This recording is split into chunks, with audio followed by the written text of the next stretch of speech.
এবার পাকিস্তানের high commissioner Syed Ahmed মারুফের Dhaka ত্যাগ নিয়েও শুরু হয়েছে নানা গুঞ্জন। শুধু হঠাৎ দেশ ত্যাগ নয়, তার সাম্প্রতিক কক্সবাজার সফর ও এক নারী সঙ্গীকে ঘিরে উঠেছে নারী কেলেঙ্কারির অভিযোগে জোরালো গুঞ্জন। বলা হচ্ছে গত 9 মে তিনি কক্সবাজার সফরকালে তাকে পাকিস্তানের পররাষ্ট্র মন্ত্রণালয় জরুরি তলব করে। সূত্র জানায় সৈয়দ আহমেদ মারুফ 3 দিনের সফরে কক্সবাজার গিয়েছিলেন। গত বৃহস্পতিবার ইউএস বাংলা এয়ারলাইন্সের একটি ফ্লাইটে তিনি রাত 8:15 কক্সবাজার পৌঁছান।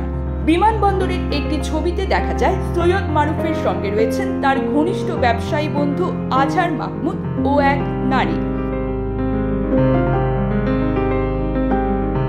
সূত্র জানায় হাই কমিশনার কক্সবাজারের উখিয়ায় অবস্থিত হোটেল সি পার্লে ওঠেন। সেখানে সেই নারী সহ সঙ্গে ছিলেন বন্ধু আজহার মাহমুদ।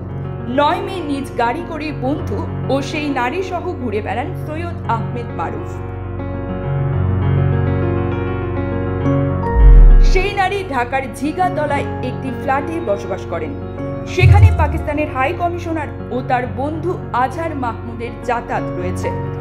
এছাড়া এই নারীর ফেসবুক অ্যাকাউন্টেও পাকিস্তানের হাই কমিশনারের সঙ্গে একাধিক ছবি ছিল, যা এখন আর নেই। জানা গেছে এই নারী 23তম ব্যাচের বাংলাদেশ ব্যাংকের সহকারী পরিচালক হাফিজা হক শাহ। তিনি বৈদেশিক মুদ্রা ও নীতি বিভাগে কর্মরত। এই প্রসঙ্গে জানতে চাইলে হাফিজা হক শাহ বলেন, পাকিস্তানের রাষ্ট্রদূত আমার পূর্ব পরিচিত। পাকিস্তানের রাষ্ট্রদূত ছাড়াও অনেক দেশের রাষ্ট্রদূতদের সঙ্গেই আমার যোগাযোগ রয়েছে। তিনি আরও বলেন, পাকিস্তানের হাই কমিশনারের সঙ্গে আমার কোনো অনৈতিক সম্পর্ক নেই, বরং রয়েছে সুসম্পর্ক।